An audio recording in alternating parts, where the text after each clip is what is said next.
Hello students, my name is Pankaj Pathania. आपका एक बार फिर से स्वागत है इंजीनियरिंग फिजिक्स की लेक्चर सीरीज में। और हमने यूनिट स्टार्ट किया था इंटरफेरेंस एंड डिफ्रैक्शन। तो इंटरफेरेंस जो था बच्चों वो हमने लास्ट वीडियोस में डिस्कस कर चुके हैं। आज जो है बेसिकली हम डिफ्रैक्शन की बात हम करेंगे। तो डिफ्रैक्शन बेसिकली जो आज का टॉपिक है वो है Fraunhofer diffraction at a single slit. So diffraction basically है क्या बच्चों? Diffraction is bending of light from corner of obstacle. तो ऑब्स्टेकल कुछ भी स्लिट भी हो सकता है या कॉर्नर्स हो सकते हैं, एजेस हो सकते हैं। तो डिफ्रैक्शन क्या है? Bending of light from corner of an obstacles. और जो इसका मतलब ये हुआ कि सपोज करो कि ये सोर्स है, ठीक है, और ये हमारे पास स्लिट है। तो यहां से क्या हो रहा है बच्चों? यदि हम देखे जाए तो लाइट जो है वो इस तरह से इसी पोर्शन में होनी चाहिए, because its light is moving to the straight. पर क्या होता है कि ये जो ज्योमेट्रिकल शैडो रीजन है, ये वाला और ये वाला, इसमें भी लाइट अपीयर होती है। इसका क्या कारण है? इसका कारण है डिफ्रैक्शन। ठीक है बच्चों, तो डिफ्रैक्शन कब डोमिनेंट होगा? कब होगा बच्चों? When the width of the slit, when the width of slit is approximate to the wavelength of light. यदि स्लिट की विड्थ ई है, यदि वो लैम्डा के अप्रोक्सीमेट हो जाए तो डिफ्रैक्शन पैटर्न मतलब क्या हुआ कि जो शैडो है, जो कि ज्योमेट्रिकल शैडो रीजन है, उसमें भी क्या है बच्चों? उसमें भी लाइट अपीयर होती है। This is basically geometrical shadow region जब e is approximate to the lambda. ठीक है बच्चों, और ये well known Bragg diffraction law भी है। तो ब्रैग ने ये कहा था कि यदि लैम्डा ई के बराबर हो जाए तो ज्योमेट्रिकल जो शैडो रीजन है वहां भी इंटेंसिटी जो होगी, मीन्स की intensity of light will be appear on that region. तो इस तरह से एक पैटर्न मिलेगा, जैसे मैक्सिमा एंड दिस मिनिमा और अगेन मिनिमम, मीन्स की डिक्रीजिंग इंटेंसिटी हमें मिलेगी फ्रॉम द सेंटर। ठीक है बच्चों, तो डिफ्रैक्शन आपको क्लियर हो गया। अब डिफ्रैक्शन के लिए जो कंट्रीब्यूशन थी, बहुत सारे साइंटिस्टों की कंट्रीब्यूशन थी, उसमें से एक फ्रॉनहोफर डिफ्रैक्शन और एक फ्रेशनल डिफ्रैक्शन है। मींस की फ्रेशनल ने भी कंट्रीब्यूशन किया और फिर फ्रॉनहोफर का भी कंट्रीब्यूशन है। ठीक है बच्चों, तो इन दोनों के बीच में आपको बच्चों डिफरेंस आता है कि what is Fraunhofer diffraction and what is Fresnel diffraction. तो फ्रॉनहोफर में क्या है? Source of light and the screen are effectively at infinite distance from the diffracting element। मतलब यदि कोई स्लिट है तो सोर्स ऑफ लाइट और जो स्क्रीन है वो इन्फिनाइट डिस्टेंस पे है, और उसे हम करते हैं, कन्वर्ट करते हैं थ्रू द कन्वेक्स लेंस। इसी तरह से फ्रेशनल की बात करते हैं, the source of light and the screen are effectively at finite distance from the diffracting element. ठीक है, तो इसकी जो एग्जाम्पल है वो है सिंगल स्लिट, डबल स्लिट हम पढ़ेंगे बच्चों, एंड एन स्लिट। और इसमें जो है इसका एग्जाम्पल है Fresnel zonal plate, Fresnel zone plates. ठीक है, तो हमारे जो सिलेबस में है वो बेसिकली हम बात करेंगे आज के टॉपिक में फ्रॉनहोफर का। तो Fraunhofer diffraction at a single slit की हम बात करते हैं। तो ये 1 मार्क्स का क्वेश्चन आता है, what is the difference between the Fraunhofer and the Fresnel diffraction. ठीक है बच्चों, तो अब हम बात करते हैं यहां पे सिंगल स्लिट की, फिर हम नेक्स्ट में डबल स्लिट करेंगे, देन द एन स्लिट। ठीक है बच्चों, तो पहले तो डिफ्रैक्शन आप बच्चों को क्लियर हो गया। अब हम बात करते हैं Fraunhofer diffraction at a single slit. तो पहले हम डायग्राम को पढ़ लेते हैं बच्चों। This is the source S, ये हमारे पास सोर्स S है, ये हमारे पास कन्वर्जिंग लेंस L1 है, ठीक है बच्चों। तो कन्वर्स होके ये इस तरह का होगा बच्चों कन्वर्स, और ये क्या है, स्लिट है जिसकी की विड्थ है E, ठीक है बच्चों। तो अब क्या है, अकॉर्डिंग टू द, यदि हम बात करें तो लाइट जो है that will be appear to at point P, यहां पे सबसे ज्यादा मैक्सिमम इंटेंसिटी होती है एट P, ये क्या है, स्क्रीन है। और ये L2 क्या है, जो कि हमें कन्वर्ज करके स्क्रीन में जो है वो हमें डिफ्रैक्शन पैटर्न, इस तरह का डिफ्रैक्शन पैटर्न हमें यहाँ पे अपीयर होगा। ये P है, this is P1, this is P1, P2 and this is P2, इस तरह का हमें एक डिफ्रैक्शन पैटर्न हमें बच्चों यहाँ पे मिलेगा, ठीक है। तो अब according to if the lambda जो है that is approximately to E, तो क्या होगा, यहां से जो होगा वो bending of light from this corner of the slit, यहां से क्या होगा, लाइट बेंड होगी और उसका जो एंगल होगा दैट इज थीटा, ठीक है बच्चों। तो इस तरह से इस पॉइंट पे भी हमें क्या मिलेगा, दैट इज P1 हम इसे बोल दें। तो इस P1 पे हमें क्या कैलकुलेट करना है, मैक्सिमा और मिनिमा की कंडीशन मिलेगी। तो हमें इस तरह का पैटर्न सेंट्रल मैक्सिमा और इसके सराउंडिंग में जो क्या मिलेगी, हमें मैक्सिमा और मिनिमास हमें मिलेगी। जो these are the secondary maxima और दीज आर द मिनिमा। तो हमारा इस पूरा एम है ये सेंट्रल मैक्सिमा की पोजीशन और उसकी कंडीशन को कैलकुलेट करना, सॉरी सेंट्रल मैक्सिमा की, और देन सेकेंडरी मैक्सिमा की कंडीशन हमें कैलकुलेट करनी है, और थर्ड हमें ये मिनिमा की कंडीशन हमें कैलकुलेट करनी है, ठीक है। इंटरफेरेंस पैटर्न में क्या होता है कि the intensity will be equal in case of interference pattern, but in case of diffraction pattern these are the pattern visible in the screen, ठीक है बच्चों। तो ये थीटा क्या है, एंगल ऑफ डिफ्रैक्शन। तो ये तो हमारे पास, तो ये ज्योमेट्रिकल, यहां पे लाइट किसकी वजह से होगी, वो होगी, ये तो है बच्चों ज्योमेट्रिकल शैडो रीजन है, वो क्यों होगी, क्योंकि डिफ्रैक्शन की वजह से, क्योंकि जो लैम्डा है that is approximately equal to the E, हम यहां पे मान के चल रहे हैं, ठीक है बच्चों। नाउ अब हम बात करते हैं condition of maxima and minima की। तो सबसे पहले हमें क्या निकालना है, यहाँ पे इंटेंसिटी कैलकुलेट करनी है कि कितनी है इंटेंसिटी, मींस जो है वो रिजल्टेंट हमें कैलकुलेट करना है। तो इसके लिए हाइजेन ने क्या बोला कि ये जो प्लेन वेव फ्रंट है, कि ये जो प्लेन वेव फ्रंट है, ठीक है बच्चों, ये जो प्लेन वेव फ्रंट है that is plane wave front, कि एवरी पॉइंट, यहां पे जो every point of this wave front, every point, इस वेव फ्रंट का एवरी पॉइंट जो है वो क्या है, it act as a source of secondary wavelets. इसको अच्छे से हम बना दें बिल्कुल स्ट्रेट। एवरी पॉइंट यहां पे सोर्स ऑफ, ये जो प्लेन वेव फ्रंट है, यहां पे इस स्लिट के बीच का जो पोर्शन है बच्चों, एक जो होगा वो एवरी पॉइंट जो होगा वो सोर्स ऑफ सेकेंडरी वेवलेट होगा, और ये सेकेंडरी वेवलेट जो है वो आपस में इंटरफेयर करके डिफ्रैक्शन पैटर्न देगी, हाइजिन ने कहा, ठीक है। तो होता इंटरफेरेंस में क्या चाहिए, हमें दो अलग अलग सोर्स चाहिए, पर हाइजेन ने बोला कि every point in this wave front is act as a source of wavelet, जो कि आपस में इंटरफेयर करके क्या करेगा, यहां पे एक डिफ्रैक्शन पैटर्न हमें देगा बच्चों, ठीक है। तो यहां पे हम बात करें तो टोटली हमने यहां पे दैट इज, ये हमारे पास है A, this is B and this is C, और ये एंगल कितना हो जाएगा, ये थीटा हो जाएगा। अब हम क्या करेंगे बच्चों, now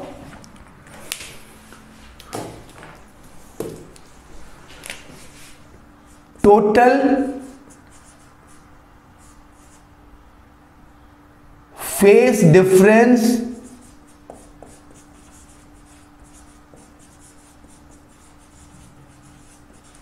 difference now total path difference between n secondary wavelet।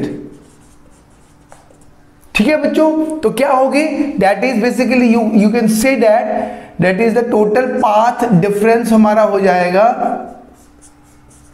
कितना होगा path difference, total path difference between, मतलब ये वाली रे और ये वाली रे, मतलब इसके बाद जो है यदि हम इसको 1 मान लें और इसको 2 मान लें, इन दोनों के बीच में ये एक्स्ट्रा पाथ डिफरेंस है, दैट इज BC। वो कितना हो जाएगा, that is AB sine theta. तो टोटल BC हमारा कितना हो गया, that is A is E sine theta. और टोटल फेज डिफरेंस कितना हो गया बच्चों, phase difference is equal to 2 pi by lambda E sine theta.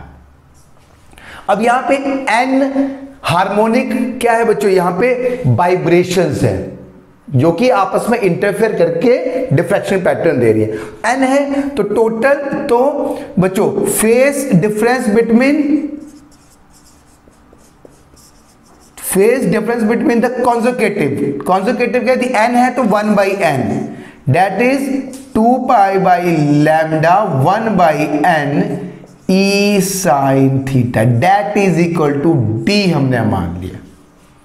ये 1 बाई n क्यों, टोटल हमारे पास phase difference 2 pi by lambda E sine theta है, पर तो n है तो दो कॉन्जुगेटिव के बीच में हम ये मान ले 1 2 3 4 5 6 7 8 अप टू n सॉरी। ठीक है, तो टोटल 1 और 2 के बीच में that is 1 upon n 2 pi by lambda E sine theta, मतलब कि D जो है वो फेज डिफरेंस होगा।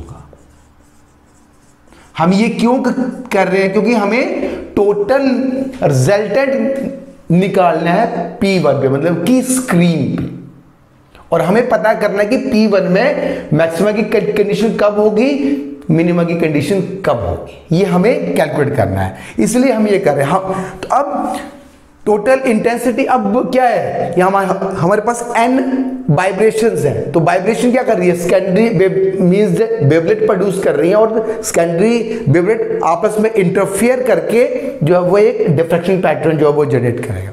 तो यहां से हमारे पास टोटल यदि हम बात करें तो इसको क्या तरीका है, अब देखिए हमारे पास 1, ये हमने 1 वाली वाइब्रेशन है, सेकेंड वाली वाइब्रेशन दैट इज बेसिकली ये हमारे पास D डिस्टेंस है। ठीक है, ये हमारे पास है D, ये 1 और 2 के बीच में वाइब्रेशन बच्चों, D के बीच का डिफरेंस, इन दोनों के बीच में कॉमन जो डिफरेंस है दैट इज D। अब नेक्स्ट वाले का means it is very difficult. अब हम यहां से सेकंड और थर्ड के बीच में भी D ही है, थर्ड और फोर्थ के बीच में भी D है। यदि हम यहां से बात करें तो डेट इज D फोर्थ, और दोनों का सबका एम्पलीट्यूड है A, हम यहां पे एम्पलीट्यूड A मान ले, सबका सेम एम्पलीट्यूड है, तो यहां से हम जो है वो टोटल रिजल्टेंट कैलकुलेट कर सकते हैं, मतलब कि n harmonic vibration of equal amplitude and common phase difference follow this harmonic, ये जो इस तरह का एक आपके पास पॉलीगन फॉर्म में आएगा, और इसको आप जो है वो इसका रिजल्टेंट आप कैलकुलेट कर सकते हैं। ठीक है, तो इसका जो रिजल्टेंट है that is basically A sine and D by 2 upon sine D by 2।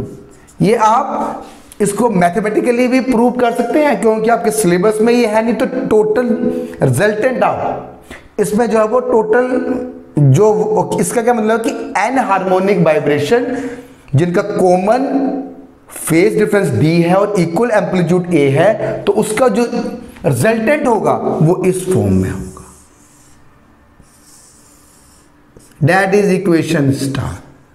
अब रिजल्टेंट मिल गया, अब हम क्या है, इंटेंसिटी क्या है, रिजल्टेंट का स्क्वायर है, और डी हमें पास हमेशा हमें ध्यान रखना है कि डी जो है 1/n 2π/λ e sine theta is equal to D है। ठीक है बच्चों, तो यहां से हम रिजल्टेंट, हमारा काम था यहां पे कैलकुलेट करना, तो ये बहुत इजी है, ये डी इसका रिजल्टेंट आप वो मैथमेटिकली कैलकुलेट कर सकते हैं, बहुत इजी है बच्चों। तो ये आर जो इस फॉर्म में आए, अब और इसका जो सोल्यूशन होगा, तो हम डिस्ट्रीब्यूटिव बॉक्स में ये कैसे आया, तो उसका मतलब मींस कि नोट्स में मैं आपको उसमें जो है वो पेस्ट कर दूंगा या डिस्ट्रीब्यूटिव बॉक्स में उसको डाल दूंगा कि इसका ये रिजल्टेंट कैसे आया हुआ है। ठीक है बच्चों, अब now r is equal to a sin n d/2 sin d/2। अब यहां से r a कितना, a sin n, d कितना बच्चों 1/n 2π/λ e sine theta upon sine 1/n 2π/λ e sine theta, that is d/2। तो ये 2 से d/2, तो 2 से ये 2 कैंसिल हो जाएगा बच्चों।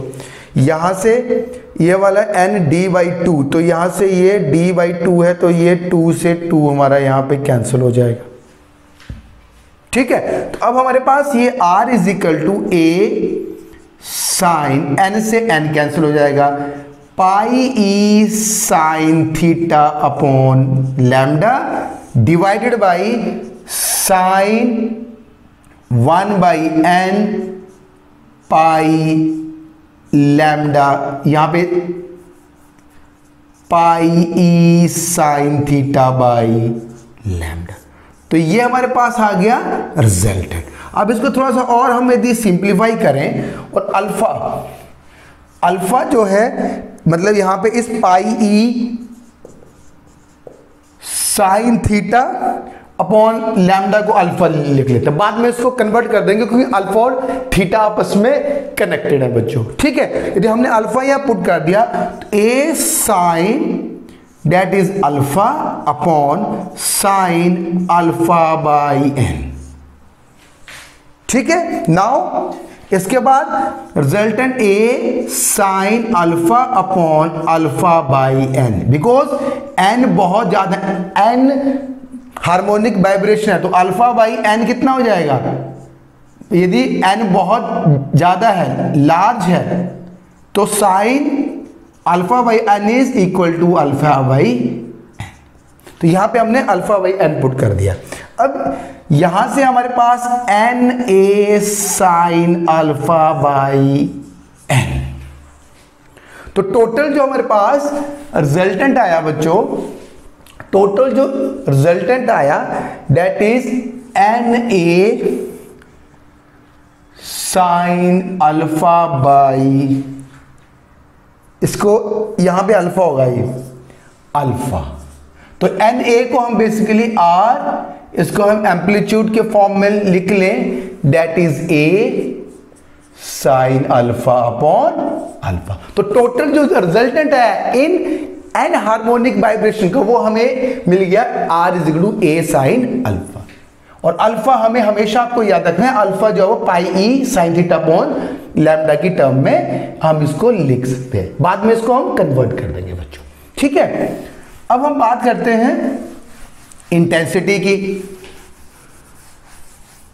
जो इंटेंसिटी स्क्रीन पे होगी वो क्या होगी, alpha is equal to, sorry, intensity की कितना हो गया बच्चों, intensity is equal to R square, that is A square sine alpha upon alpha square. तो ये हो गया इक्वेशन, ये हो गया 2 हो गया, और ये इक्वेशन 3 हो गया, इसको याद रखना है। ठीक है। तो इंटेंसिटी आर हमें मिल गया ए साइन अल्फा अपॉन अल्फा, और इंटेंसिटी हमें मिल गई स्क्रीन पे। अब हमें क्या करना है, अब हमें condition of maxima, minima and the secondary maxima, central maxima, position and the condition of the this maxima and the minima. तो अब हम करेंगे पोजीशन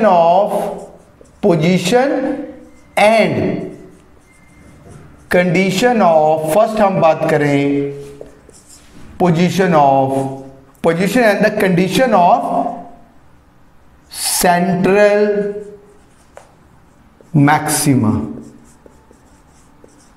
यप इसको बोलते हैं प्रिंसिपल मैक्सिमा भी बोलते हैं, सेंट्रल मैक्सिमा की कंडीशन। अब सिंपल है, अब यहां से देखिए A sine alpha upon alpha, और ए को हम बाहर ले लीजिए तो 1 अपॉन अल्फा, यहां लिख दीजिए। साइन अल्फा को हम क्या लिख सकते हैं, alpha minus Q 3 factorial plus alpha 5 factorial, इस फॉर्म में हम लिख सकते हैं।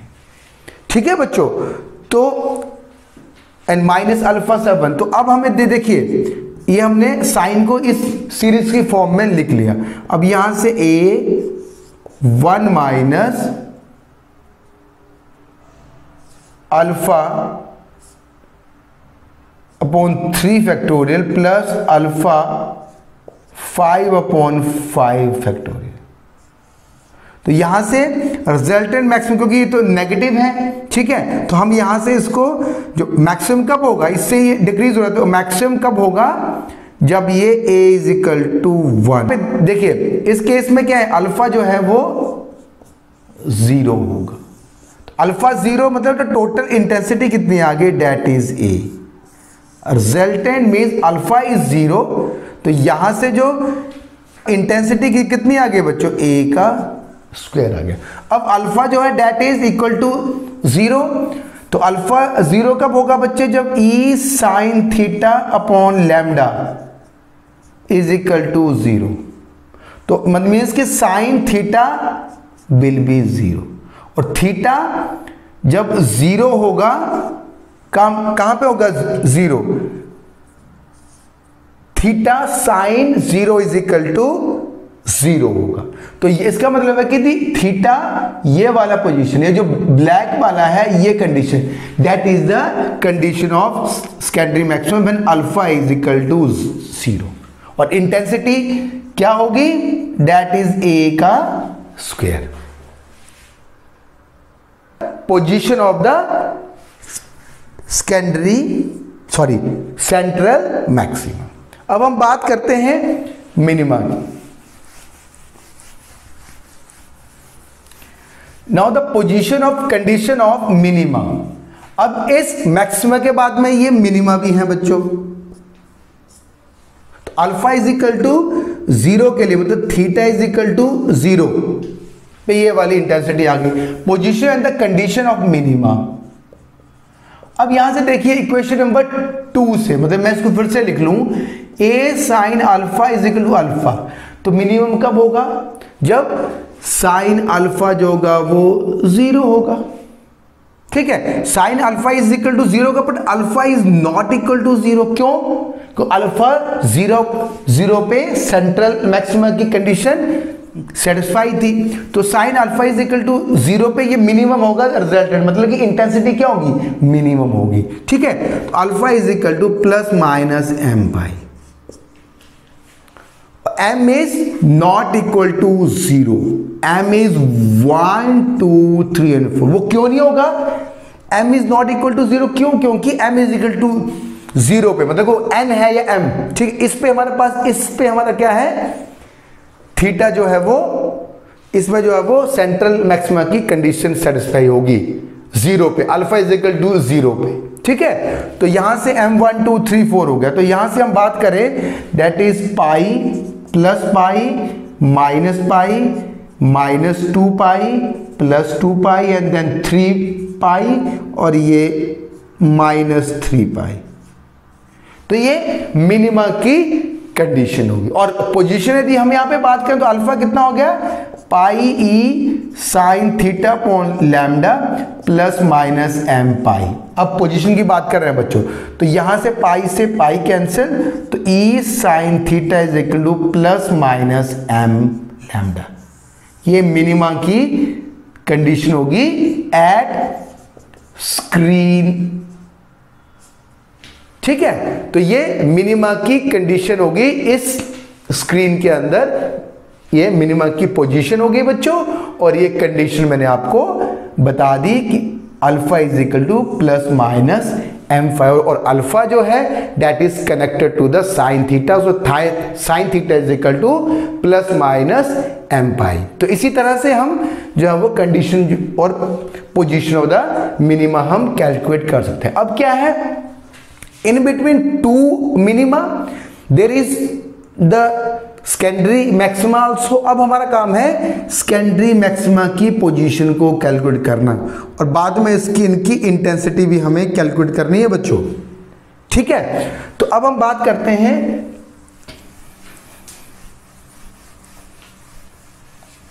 Position and the condition of secondary maxima.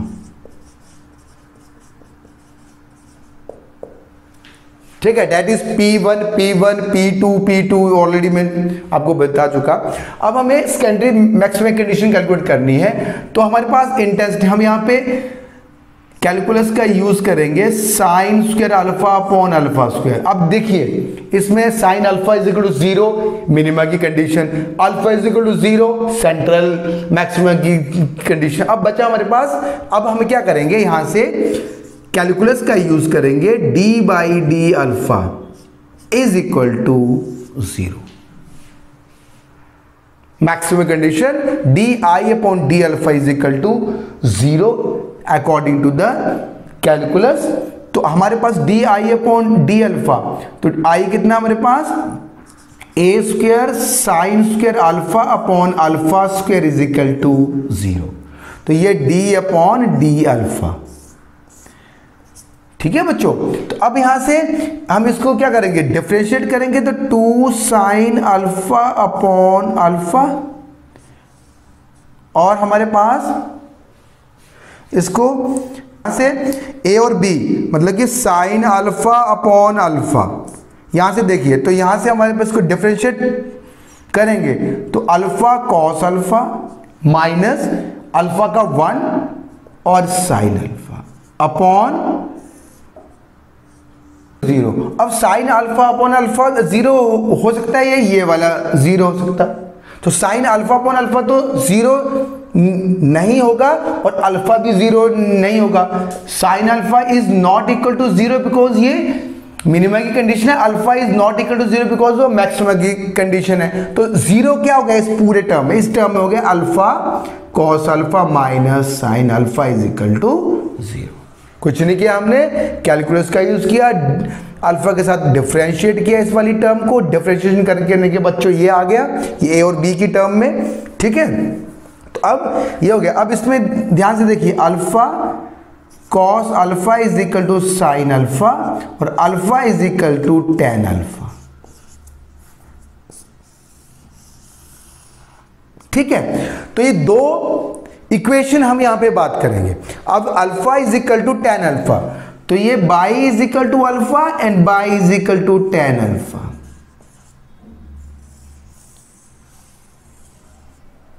तो these are the basic two simultaneous equations। अब हम क्या करेंगे, सेकेंडरी का पोजीशन और जो कंडीशन है वो इन दोनों जो साइमल्टेनियस इक्वेशन है y is equal to alpha and y is equal to ten alpha, इनको प्लॉट करके जब इन दोनों इक्वेशन का दोनों जो प्लॉट आएगा बाई अपॉन अल्फा और by is equal to ten alpha, इन दोनों के प्लॉट का जो इंटरसेक्शन पॉइंट होगा that will give the position और the condition of the secondary maxima. तो हम क्या करते हैं, ये these are the simultaneous equations, that is we can write is by upon alpha and that is by upon the y is equal to tan alpha. तो अब हम यहां पे इसको प्लॉट किया है मैंने बाइज और अल्फा के बीच में।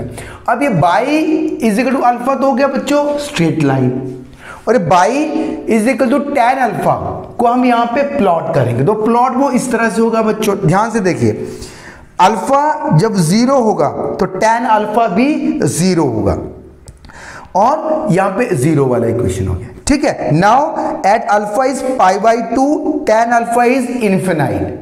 तो ये हमारे पास केस हो गया π/2 का, जो कि ये इनफिनाइट है। ठीक है, और पाई यहां पे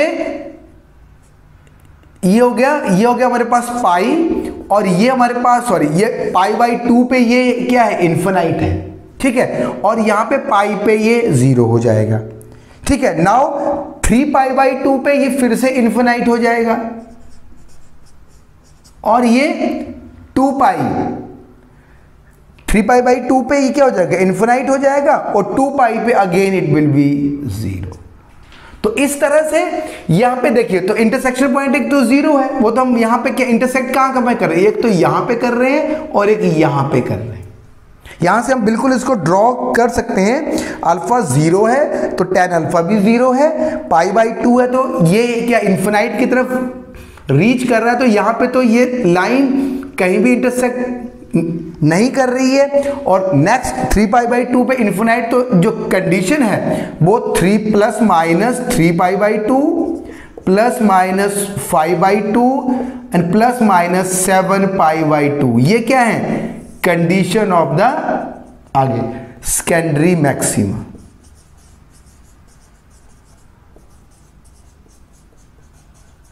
ठीक है, तो इसको हम बेसिकली इस फॉर्म में लिख सकते हैं 2n + -1 λ/2।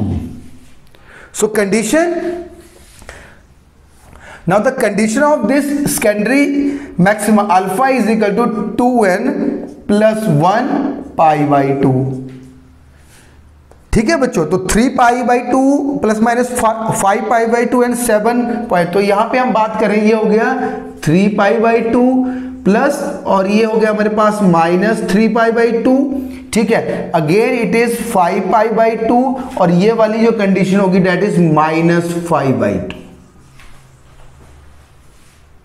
ठीक है, तो ये कंडीशन, तो अल्फा कितना हो गया, अल्फा हमारे पास है e sin theta upon lambda is equal to 2n + 1 π/2। n is 1 2 3 4 5 6। ठीक है, यहां n इज 1 2 3 4।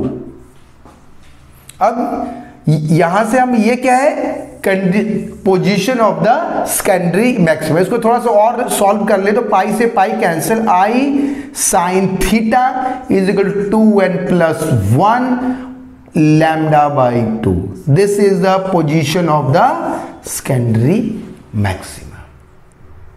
ठीक है बच्चों, तो ये तो आपको बिल्कुल सिंपल है, आपको जब आपको क्वेश्चन आएगा तो आपको अच्छे से ड्रॉ करना है, और ये रिजल्टेंट आपको कैलकुलेट करना है। रिजल्टेंट के बाद तो बहुत इजी है बच्चों, वो तो आप रिजल्टेंट देख के ही पता मतलब लगा सकते हो कि रिजल्टेंट मैक्सिमम कब होगा और मिनिमम कब होगा। पर सेकेंडरी मैक्सिमा के लिए हमें क्या है, क्या करना पड़ेगा, डिफरेंशिएट करेगा इंटेंसिटी को, और दो हमें ट्रांसेंड इक्वेशन मिलेंगी, y = alpha and y = tan alpha. उन दोनों को प्लॉट अप करोगे और जो उनके इंटरसेक्शन पॉइंट होंगे वो हमने कैलकुलेट कर लिए इस प्लॉट के साथ। तो हमारे पास ±3π, तो हमने यहां पे सेकेंडरी मैक्सिमा की भी पोजीशन एंड द जो है वो कंडीशन हमने सेटिस्फाई कर ली। अब हम बात करते हैं, क्वेश्चन आता है कि what is the intensity, maximum intensity between 0 centre maxima I1 and this is I2। आपको क्वेश्चन था कि intensity of centre maxima, first maxima, I2 and this, इनके बीच में रेशियो क्या है। तो हमारे पास ये I0 हो जाएगा 1, तो I0 और यहां पे intensity of secondary maxima is equal to A²। ठीक है, now the intensity of the next case intensity of first maxima. तो क्या होगा इसमें, A square sine square alpha कितना है बच्चों हमारे पास सेकेंडरी मैक्सिमा केस में 3π/2, first secondary maxima that is 3π/2। तो ये आ जाएगा हमारे पास that is A square upon 22। इसको जब आप सॉल्व करोगे और इसका मतलब कि आई नॉट अपॉन जो हमारे पास ये हो गया I1 अपॉन आई नॉट, तो I1 आ गया ए स्क्वायर बाई 22 और ए नॉट कितना हो गया, ए नॉट हो गया हमारे पास, तो यहां से ए से हमारे पास ये ए स्क्वायर कैंसिल हो जाएगा, तो ratio of I1 and I not, तो I1 ये आई नॉट कितना है यहां पे ए स्क्वायर है ये, तो टोटल रेशियो कितना हो गया 1/22। तो ये I अपॉन आई नॉट कितना हो गया 1/22। ठीक है, तो इसमें आ गया 1/22 एंड नेक्स्ट आप कैलकुलेट करोगे तो ए यहां पे 5π/2 और यहां पे 5π/2, तो यहां आएगा 62। तो यहां पे आ जाएगा जब आप कैलकुलेट करोगे तो 62, तो ये दैट इज 1/62।